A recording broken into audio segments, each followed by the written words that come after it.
Слухай, гэта вельмі цяжкі шлях, калі ты амаль 15 год граў у іншай прасторы, там Беларусь, Расія, Украіна, але зараз вось ты змяніў гэты вектар і ты зноўку ты зноў ты будуеш все зноў. Заўсёды цікава іграць у новым горадзе, напрыклад, у Парыжы. Я быў у Парыжы, але сыграць у Парыжы гэта іншае.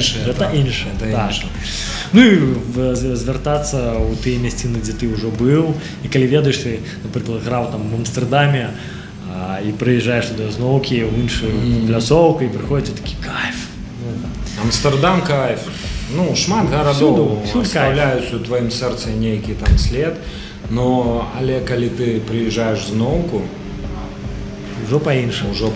Зразумела, што ў асноўным гэта рускамоўныя і беларускамоўныя эмігранты, але ж ёсць некаторы адсотак, гэта мясцовыя, якія прыходзяць на канцэрты. Людзі, которые папросту цікавяцца музыкай. Гралі ў Берліне, там быў такі фестываль Fête de la Musique на вуліцы.